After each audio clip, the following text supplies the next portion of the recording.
Ahora sí, hola amigos, ¿cómo están? Hoy día es el día que vamos a seguir con el segundo capítulo de este hermoso día lunes, que es sobre bruxismo, ¿ya? Así que vamos a invitar a nuestro doctor para que se nos una y empecemos nuestra clase en simple para toda la comunidad sobre el bruxismo. Vamos a derribar mitos y vamos a hacer... Vamos a decir lo que la gente debe saber sobre el bruxismo, ¿ya? Lo más esencial y de una forma simple y fácil para todos, ¿ya? Así que estamos esperando acá que nuestro doctor se conecte. Nuestro doctor Álvaro González, especialista en los temporomandibulares y dolor orofacial, que en simple es todo el dolor que uno siente por acá. Ahí está, doctor. Hola, doctor. ¿Cómo está? Hola, ¿cómo estás? Muy bien, gracias, doctor. ¿Qué tal usted? ¿Todo bien? Bien, bien, aquí estamos. Excelente. Entonces iríamos con el capítulo número 2. Así es, pues hoy día nos vamos con el capítulo Genial. 2, capítulo bastante bien esperado por mucha gente, así que Sí, vamos a tratar de ir resolviendo algunas dudas que quedaron del capítulo anterior ya. y también avanzar un poquito más acerca de algo que habíamos visto la semana pasada, que tiene que ver con cómo se diagnostica bruxismo de sueño. ¿Ya? Recuerden Claro. que estamos hablando específicamente de lo que es bruxismo de sueño, porque dijimos que bruxismo de vigilia posiblemente lo vamos a tocar en otra Falta todavía. oportunidad y sabemos poquito de bruxismo y vigilia. ¿Ya? Perfecto. Genial. Así que saludo a todos nuestros amigos que se nos están uniendo, al doctor Barahona también que nos está viendo. Ya, doctor. Así que, bueno, yo no sé si quedó algo pendiente de la conversación pasada, si tú recuerdas algo en particular o continuamos. Bueno, para los amigos que están viéndonos por primera vez, la clase número 1 fue más que nada las generalidades del bruxismo. Ya lo dividimos en Ujú. las dos partes, que era el de vigilia y el de sueño. Y bueno, quedamos en lo mismo que usted dice, que el de vigilia todavía no está bien estudiado, hay muchos factores que lo están, que están en juego, y que el bruxismo Ujú. no es un diagnóstico, sino que es un signo más de algo más, Claro, o sea, que en es el igual lo fondo, importante. lo que dijimos en el fondo, que si bien está clasificado como una patología dentro de los trastornos del sueño, Ujú. nosotros creemos que la mirada que hay que hacer actualmente acerca del bruxismo es que hay que ver esto como un fenómeno que es un signo de una posible Claro, patología médica. Ya vamos a hablar cuáles son estas patologías asociadas y que en general la mirada que tiene que tener el odontólogo general frente a un paciente que relata bruxismo es justamente decir y diagnosticar estas posibles patologías asociadas y cuando un paciente, por ejemplo, relata que tiene bruxismo, hay que definir muy bien qué es para ese paciente bruxismo. Si es dolor, perfecto. si es ruido de mandíbula, etcétera. Por lo tanto, cuando nosotros un paciente viene con dolor y le decimos que tiene bruxismo, perdemos una muy buena oportunidad para hacer un diagnóstico correcto en cuanto a cualquier tipo de TTM que traiga ese paciente. ¿Ya? Exacto, Así que perfecto. dijimos, bruxismo no es sinónimo de dolor, ni de Claro, ruidos, ni nada de eso. Hay que hacer diagnósticos específicos. Eso yo creo que es el excelente. gran mensaje que debíamos Sí, dejar en el capítulo 1. ¿Ya? claro. Anotado. Perfecto. Entonces, en el capítulo 2 teníamos visto esto, que era cómo se diagnostica bruxismo, ¿ya? Y lo primero que queríamos definir en el fondo en cómo se diagnostica bruxismo es que se ha hecho una especie de graduación acerca del nivel diagnóstico en bruxismo. Y así se Mm, habla, no sé si, me imagino que más de alguien lo ha escuchado, que se habla de bruxismo posible, probable y sí, definitivo. Y va a depender en el fondo cuáles herramientas tengo yo para a realizar ese diagnóstico. Por ejemplo, se habla de bruxismo posible cuando tengo un autorreporte por parte del paciente o de algún familiar, probable cuando tengo anamnesis, más una evidencia clínica positiva, que por lo general es disconfort mandibular, desgaste dental que no se explica por ninguna otra causa, etcétera, y el definitivo que es el polisomnograma para lo que es bruxismo mm, sueño. ¿Ya? perfecto. Entonces, la primera gran pregunta que hay que hacerse acá, cuando hablamos para diagnosticar bruxismo, es ¿cuál de estos es el que es más fiable para diagnosticar bruxismo? O sea, en el fondo, Mm, cuando un paciente llega a la clínica y dice, doctor, yo tengo bruxismo, porque yo siento que aprieto los dientes, etcétera, etcétera, etcétera, ¿qué tan, en el fondo, qué tan fiable es ese relato? ¿Ya? Entonces, perfecto. eso es lo primero que hay que ver, es si es confiable el autorreporte del paciente. ¿Ya? Genial. Es una buena pregunta, porque la Sí, verdad, totalmente. Es como si le el creo o no le autorreporte... creo. Exactamente, porque esto es lo mismo que yo les decía, yo les digo Claro. muchas veces a mis alumnos, cuando un paciente llega a la clínica y dice, doctor, yo tengo la presión normal, yo tengo la presión normal. O sea, en el fondo, ¿le Claro. puedo creer a ese paciente? Por suerte hoy Exacto. día tenemos en el fondo instrumentos que son bastante buenos para definir si eso realmente es así. Bueno, Claro, acá ¿qué es un poco sesión? lo mismo, es un poco lo mismo. Para poder definir realmente de forma fehaciente si ese paciente tiene bruxismo al sueño, hay estudios específicos durante el sueño que me van a ayudar a tener una mejor precisión diagnóstica.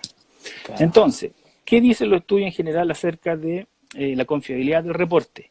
Este, por ejemplo, es un estudio que se hizo en 1042 pacientes con estudios con polisonograma. O sea, en general yo pongo estudios con polisonograma porque son los más fiables, ¿ya? Ya, Y perfecto. ellos describen que el autorreporte no es un buen predictor para el bruxismo sueño. O sea, muchos de los Genial. pacientes que dicen, doctor, yo bruxo, y levanta la mano así como yo soy un bruxista severo, brutal, etcétera. Bueno, Claro, lamentablemente el autorreporte no es una muy buena herramienta, ¿ya?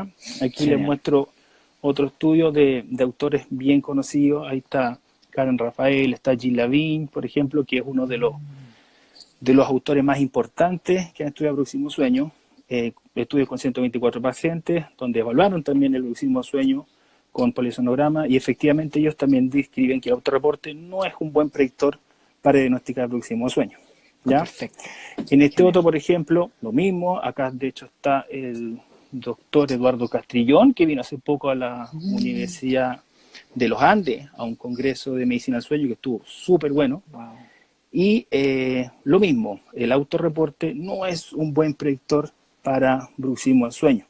Entonces esa es la primera gran limitante que nosotros tenemos como dentistas, y que generalmente si nos basamos única y exclusivamente en el reporte o autorreporte del paciente, No vamos a llegar a no es buen tan puerto. fiable, no es tan Perfecto. fiable. O sea, Genial. si el paciente siente que bruxa, etcétera, no necesariamente eso es real, ¿ya? Entonces eso nos pone Genial. en una problemática gigante para poder establecer o poder hacer un diagnóstico, ¿ok? Exacto. Pues autorreporte no es suficiente. Mm, Entonces, deberíamos agregar algo más, y ese algo más, por lo general que se ujú. describe, es el examen clínico, ¿ya? Perfecto. Examen clínico. Entonces, Bien. donde yo puedo hablar de un bruxismo que sería probable, ¿ya? Entonces, evidencia Ujú, en un examen clínico, ¿ya? Ahora, ujú. la siguiente pregunta ¿es confiable la presencia de síntomas para diagnosticar bruxismo? O sea, en el fondo, si un paciente relata que tiene Mm, molestias, etcétera, ¿qué tan claro. confiable es? O sea, le creo a un paciente que me dice, doctor, yo Me duele despierto acá con cuando dolor de despierto. cabeza, Claro. yo despierto con dolor mandibular, en el fondo, ¿eso es Mm, confiable para diagnosticar bruxismo? Es una muy buena pregunta, ¿ya? claro. Esa es una muy buena pregunta y vamos a tratar de un poco hablar de ello ahora, ¿ya? Ujú. Y lo que se Perfecto. ha visto en el fondo en estudios donde se ha evaluado actividad electromiográfica, por ejemplo, etcétera, en pacientes que tienen dolor muscular, por ejemplo, se ha visto que el dolor al despertar no se relaciona con un mayor Mm, número de eventos de bruxismo. Eso quiere decir, y esto es súper importante, eso quiere decir, y este no es el único, hay claro. varios estudios que muestran esto, que al parecer en el fondo los pacientes que tienen dolor muscular no bruxan más que un paciente que no tiene dolor muscular. Por lo Wow. tanto, si en el fondo la actividad muscular durante el sueño es aproximadamente la misma entre pacientes que tienen dolor y los que no tienen No dolor, tienen. por lo tanto el bruxismo del sueño no debiese ser un factor de Mm, riesgo para esto, ¿ya? claro, que aumente el dolor, por decirlo así. Exactamente, lo lógico sería que Perfecto. viéramos en pacientes con dolor muscular que tengan Claro. una actividad muscular elevada o el número de eventos Exacto. mucho mayor, etcétera, y eso no se observa en los estudios de sueño. No se Entonces, condice. Genial. exactamente. Y entonces eso es una de las primeras cosas que nos dicen, pucha, ¿qué hacemos? O sea, en el fondo, Exacto. pareciera ser que el bruxismo del sueño no es un factor importante, por lo menos para generar dolor muscular, Muscular. sobre todo Claro. al despertar, ¿ya? Ujú. Entonces, ya tengo dos problemas. Uno, el paciente me dice que bruxa, no sé si lo puedo creer porque es poco fiable, y además me Claro. dice, doctor, me duele cuando despierto, por eso yo bruxo. Exacto. Tampoco es tan fiable que me diga esas dos cosas. Por lo tanto, en el Mm, fondo, como clínico estamos quedando súper con las manos en el fondo amarradas, por decirlo así, claro. para poder hacer un diagnóstico fiable. Exacto. ¿Cómo lo hago? Si lo que me dice no es muy confiable y lo que relata tampoco, entonces, ¿qué se hace? Exactamente. Y ahí viene Claro. por eso es tan complejo este tema, ¿ya? Vamos a ver otro poco. En este otro, por ejemplo, se hizo una revisión sistemática donde se trató de asociar dolor musculoesquelético con bruxismo. Ahí está, por ejemplo, Frank Lo-Su, Peter Benson y Lin, que son personas en el fondo que también tienen vasta experiencia de estudios en bruxismo de sueño, ¿ya? Y ellos describen que la literatura no apoya una relación lineal entre bruxismo y dolor musculoesquelético. O sea, no habría una relación directa entre bruxismo y dolor, ya que Claro. el dolor muscular presenta una etiología que es multifactorial, ¿ya? Y que puede ser explicado por otros factores. Y eso es algo que nosotros dijimos la vez pasada. La primera vez, Muchas claro. veces el problema que tienen estos síntomas o signos que ocupamos para diagnosticar bruxismo es que la gran mayoría de ellos son multifactoriales. Y eso nos amarra un poco, nos quita herramientas para poder hacer un diagnóstico preciso, ¿ya? Así que eso es un problema y un problema real, ¿ok? ¿Qué otra cosa sabemos? Por ejemplo, sabemos que una mala calidad de sueño se relaciona con relatos de dolor al día siguiente. O sea, hay cosas que explican mejor el dolor de una persona. Y una de El ellas es, bruxismo. por ejemplo, claro, y una de ellas, por ejemplo, es Claro. dormir poco. Una persona que duerme poco, una persona que tiene una mala calidad de sueño, despierta con dolor al otro día. Y eso es algo que está súper, súper, súper en el fondo estudiado, ¿ya? Claro. Y eso sí se ha visto que tiene asociación, ¿ya? Claro. No así bruxismo. Entonces, estos pacientes que tienen dolor al despertar, lo primero que nosotros tenemos que ir a hacer es dos cosas. Diagnosticar si es que hay un TTM, porque puede que ese paciente le duela porque tiene TTM, ¿ya? Claro. Y no porque tenga en fondo bruxismo. Y lo otro, evaluar muchas veces calidad de sueño. Muchos de estos pacientes tienen alterado la calidad de sueño, ¿ya? Claro, un paréntesis. Para la gente que no sabe, TTM significa trastornos temporomandibulares, que es todo lo que está acá, ¿ya? Así que cualquier cosa, si no entiendan, escríbala nomás porque esto es para la gente común. Así que, se hagan algo. TTM, justamente, TTM, todos los trastornos que tienen que ver con las patologías que afectan tanto a los músculos, articulaciones y estructuras asociadas de la mandíbula, ¿ya? Excelente. Así Ya que está. la mala calidad de sueño puede generar obviamente relato de dolor al día siguiente. Pero eso es algo que poca gente maneja y en general, como te decía en el capítulo 1, sabemos poco fisiología de sueño en los dentistas. Así que cada Claro. vez en el fondo, por suerte, están aprendiendo un poquito más, ¿ya? Claro. Excelente.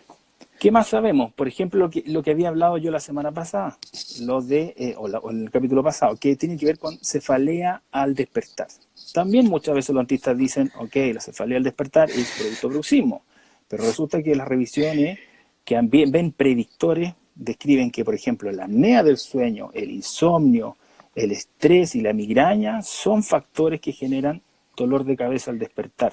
Por lo tanto, Claro. en el fondo, no puedo hacer ese ejercicio de usted tiene dolor de cabeza al despertar, usted tiene El bruxismo. bruxismo. Claro.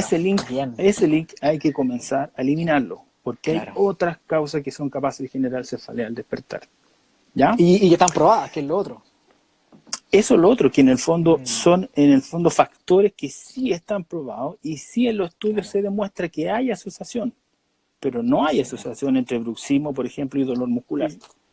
Entonces hay que empezar a...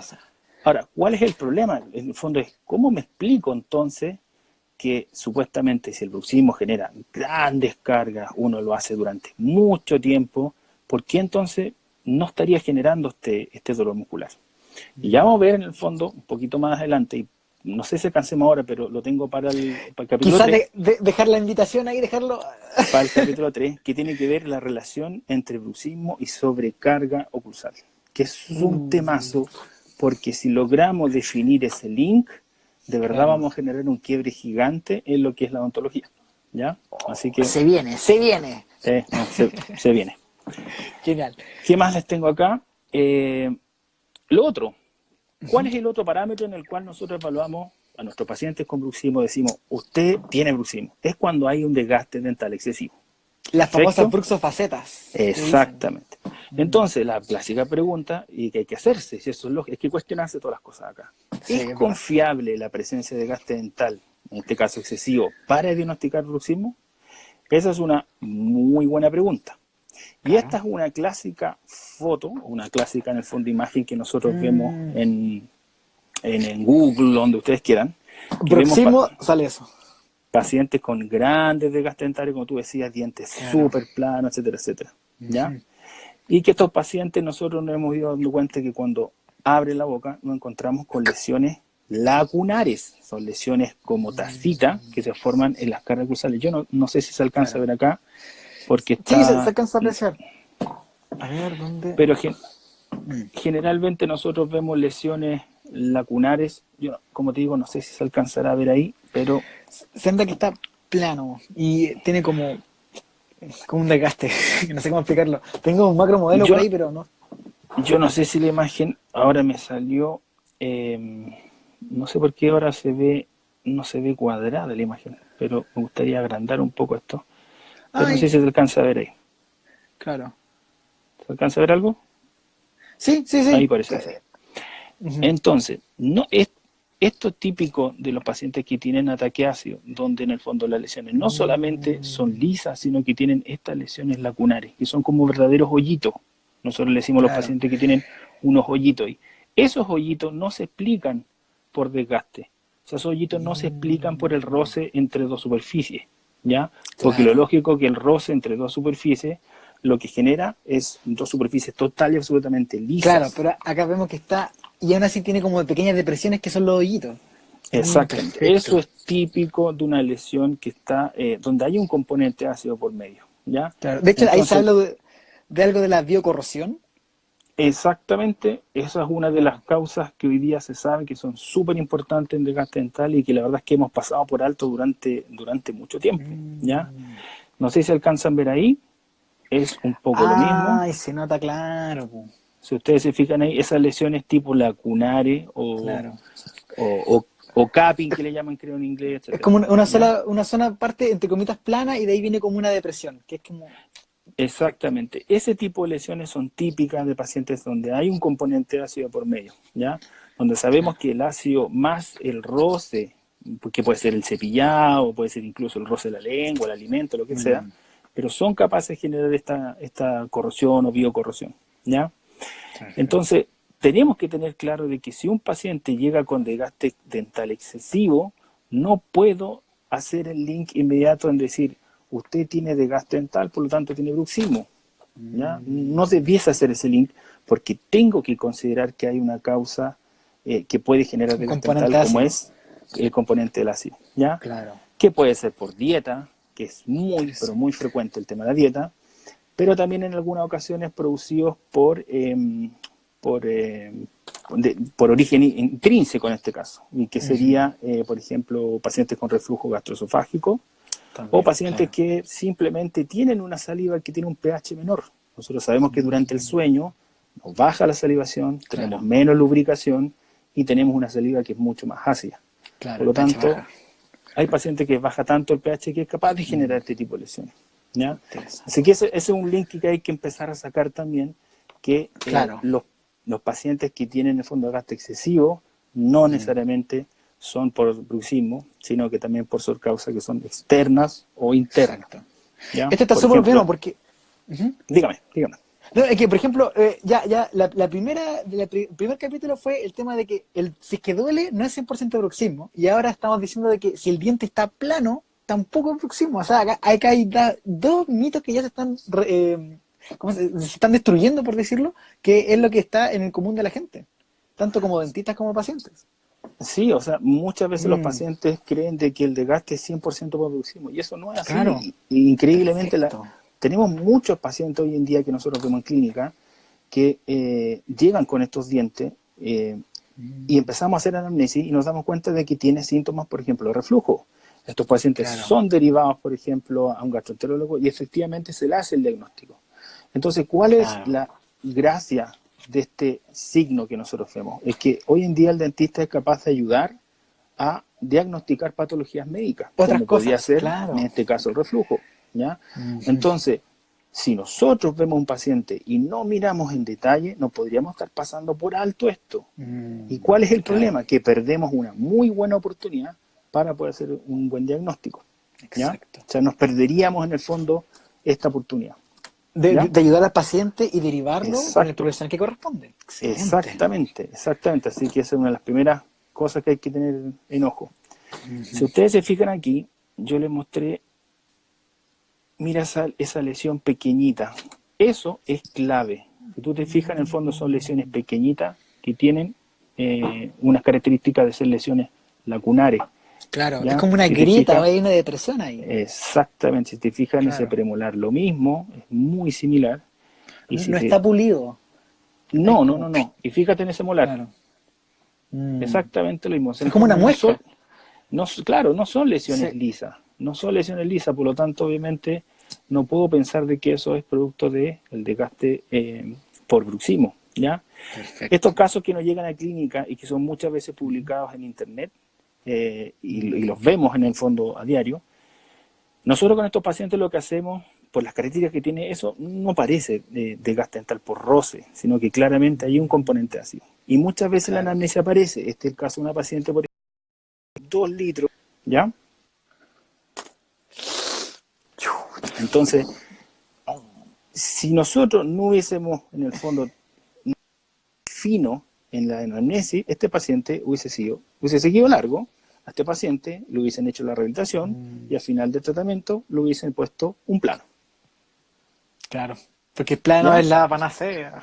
Entonces, ¿cuál es el problema acá? El problema está que se pierde la oportunidad de educar a un paciente acerca, por ejemplo, de dieta, que es algo sumamente importante.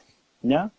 Entonces, de esta manera como vemos hoy en día estos signos que parecen ser bruxismo, pero resulta que ahora ponemos un poco más de ojo y nos damos cuenta de que pueden ser otros de los factores que generan ese tipo de desgaste.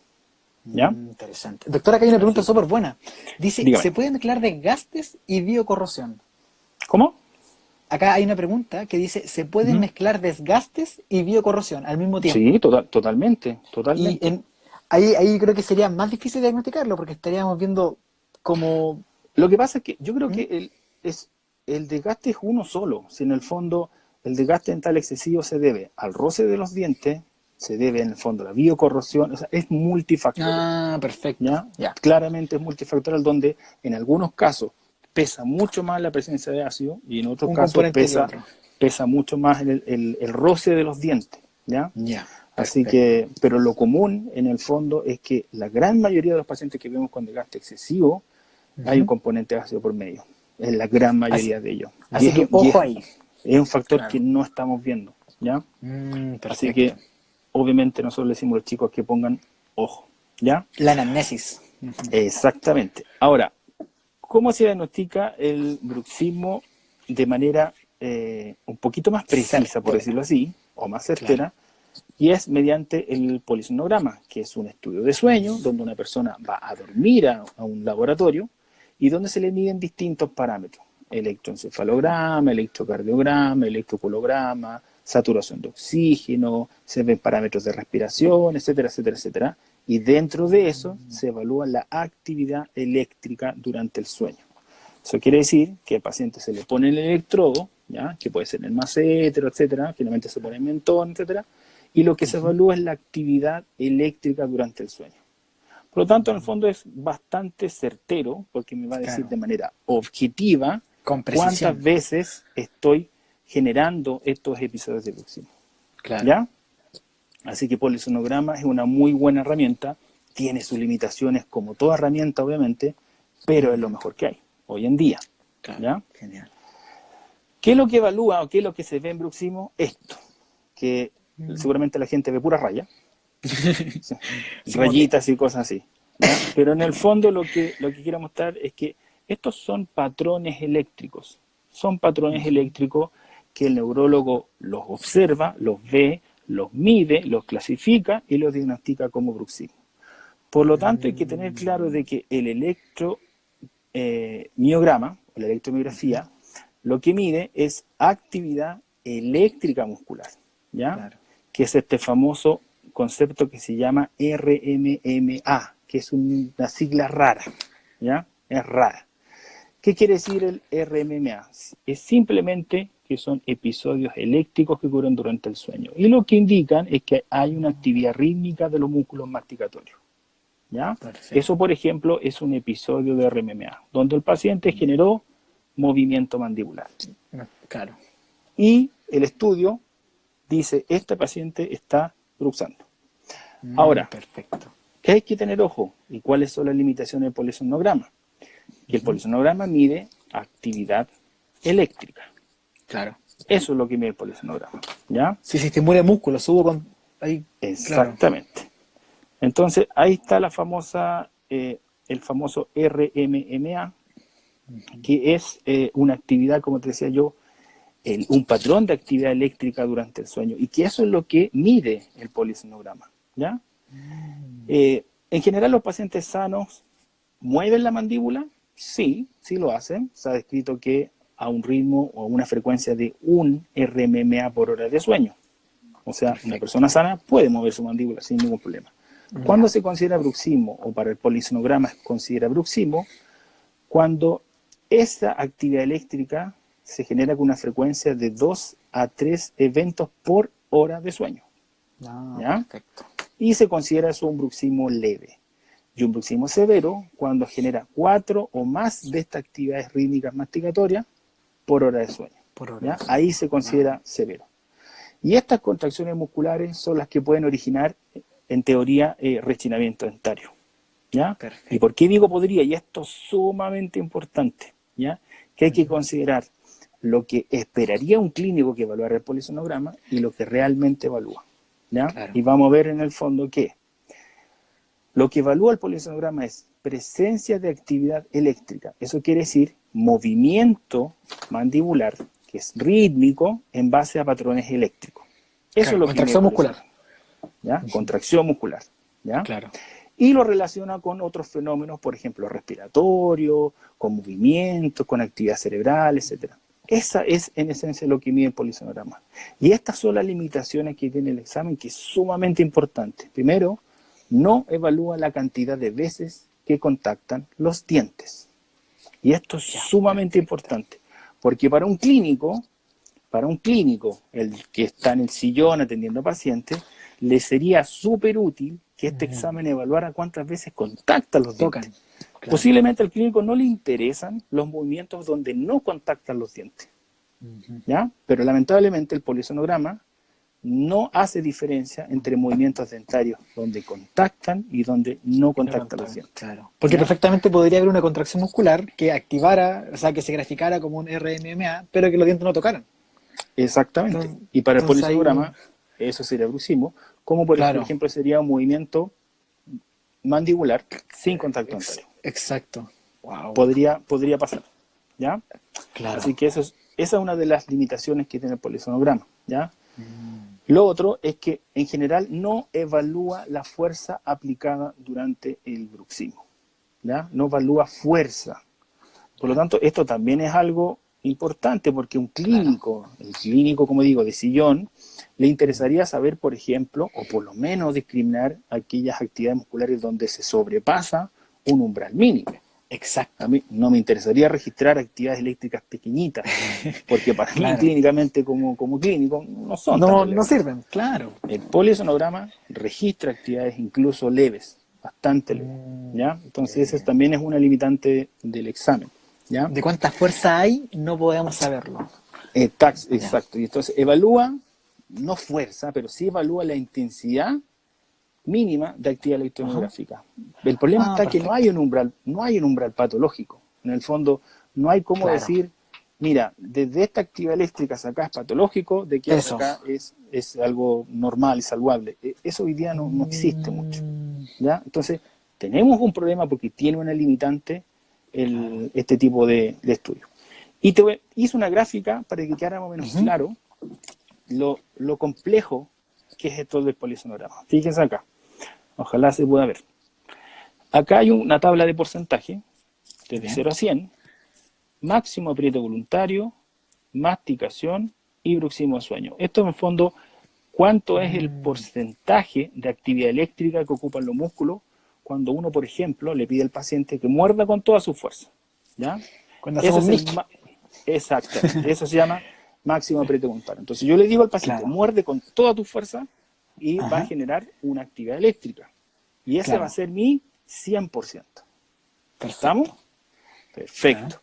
¿Cuánto ocupa la masticación? Aproximadamente, se ha visto que entre un 20, 25, 35% aproximadamente.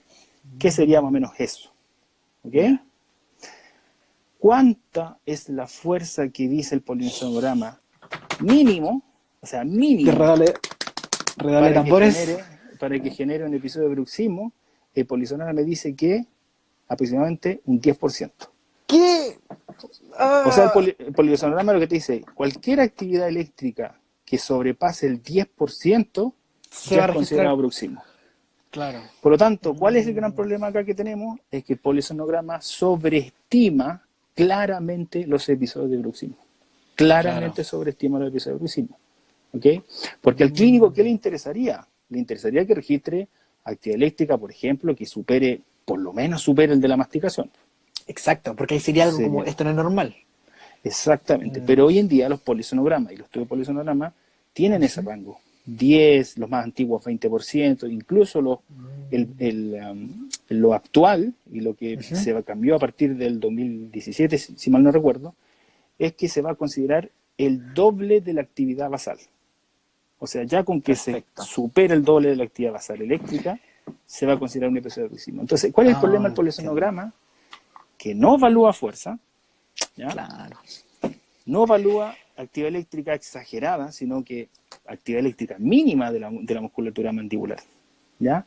Entonces, ese es el gran problema que hoy en día tenemos con el polisonograma, que no representa en el fondo el bruxismo como lo ve el clínico. Este es Claro. No hay una relación entre clínico y examen clínica, entonces... ¿ya? Entonces, Ya. ¿cuál es el gran problema que tenemos acá?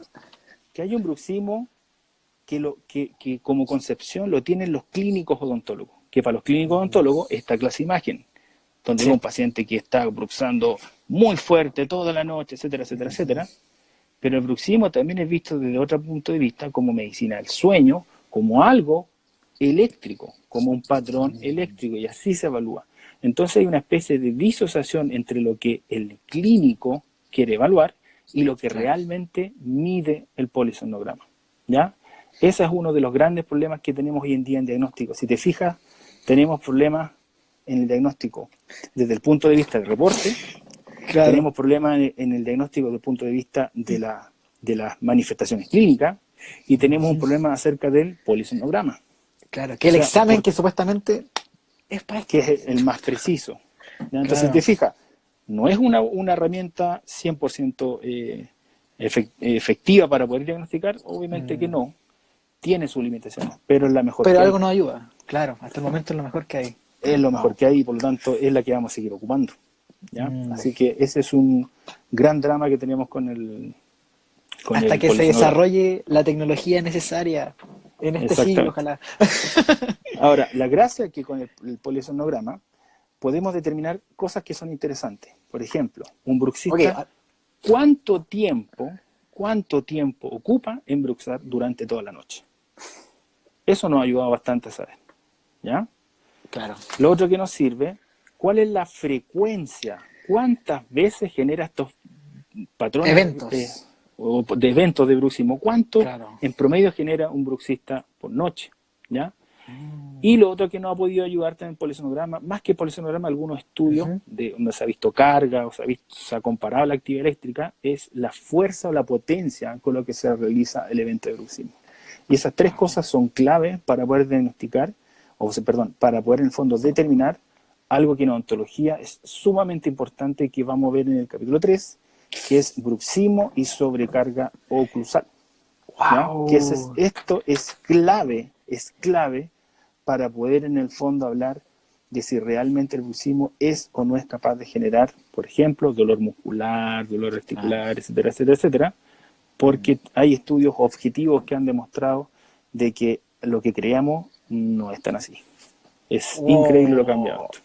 esto está demasiado bueno, porque si viene mucha información, es algo que viene a cambiar muchos paradigmas que actualmente están y uno lo usa. O sea, en la ficha clínica, cuando uno hace la anamnesis, dice, ¿usted bruxa?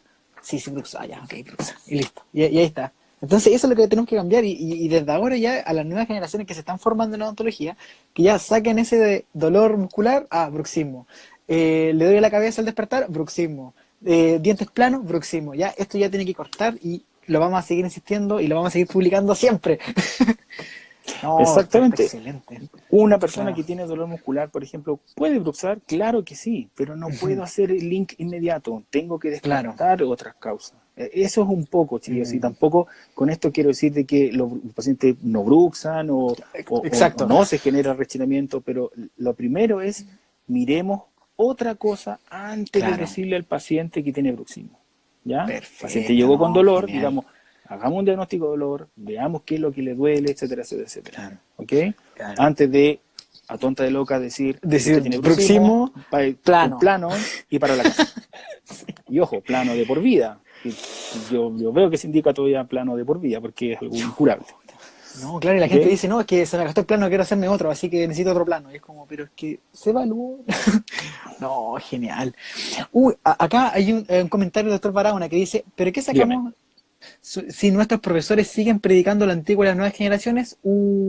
Acá No, pero lo que también... pasa es que el doctor Barahona quiere un cambio rápido. Y Ay, ay. lo entiendo, Todo- pero no, sí. esto va a ir de a poco, es Generación tras relativamente generación. lento. A mí me dio mucho gusto, por ejemplo, escuchar al doctor Castrillón el otro día, en este curso Ujú. que yo te decía de la Universidad de los Andes, donde dijo muchas cosas que nosotros estamos diciendo hace un tiempecito. Y, por ejemplo, mis alumnos de ortodoncia, que yo les hice la parte de medicina del sueño, me dijeron, no escuché como nada nuevo. Entonces, para ellos fue como un poco Mm, frustrante. Para mí fue como claro, súper bueno.